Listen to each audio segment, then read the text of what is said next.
Welcome back! Let's go ahead and start learning about the introductory of Linux now.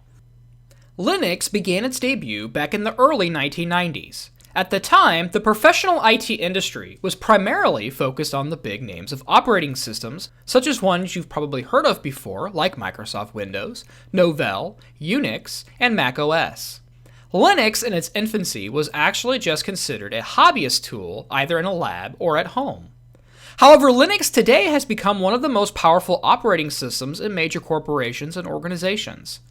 Linux is not only such a big dog now in most data centers, but can also be a very robust desktop operating system as well. Most of the applications are free of charge and have the exact functionality that paid applications such as Microsoft Word, Excel, and other Office-like suite applications do.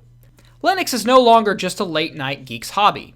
It's one of the biggest contenders in our infrastructures within information technology. With that said, the demand for Linux administrators and engineers is large. For those of you who have used Linux or Unix in the past will know that it's a very different operating system than the likes of Microsoft Windows. It takes a certain level of expertise to be able to migrate over to Linux, whether it be just for desktop computing, or even more so for hosting a server application environment.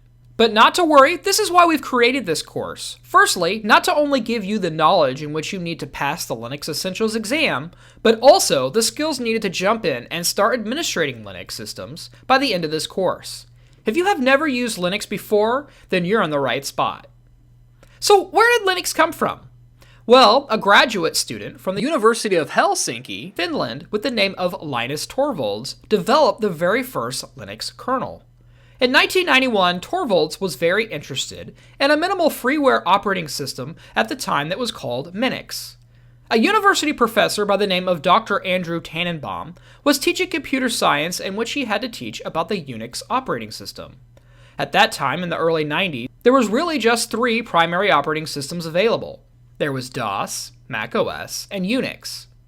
Though Windows was very close to the horizon on coming into the scene, really all Windows was at that time was a GUI that ran on top of DOS, and really wasn't a full-blown operating system yet.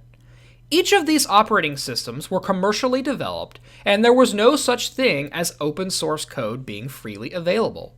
In fact, those operating systems had a very careful end-user license agreement that prevented users from reverse compiling the operating system to gain access to the source code.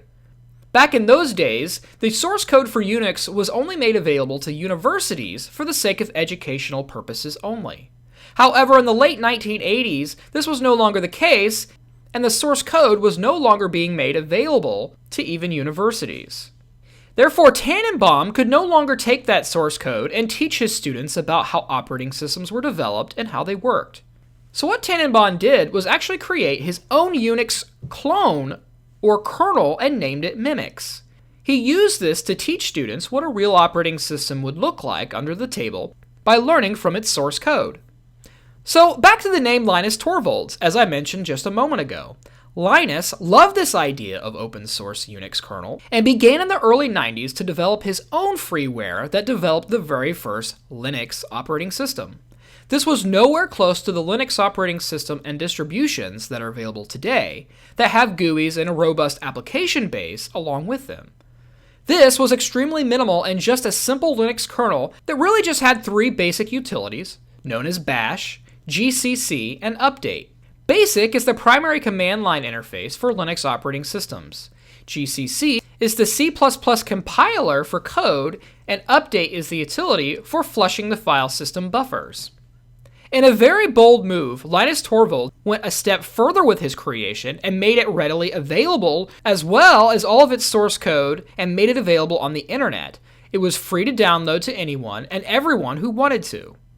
After this was made available, he made it available and then invited programmers to even modify his Linux source code that they can make it better. And with that, Linux started to spark a phenomenon in the worldwide collaborative development effort that took hold and continue even to this day that created something truly awesome and amazing of what Linux is today.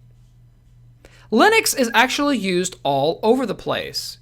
Linux in the wild, so to speak, might be even seen on things such as Airport monitors. When you are looking up the next time to see what your next flight is on the airport monitor, a lot of times those are actually ran on Linux operating systems.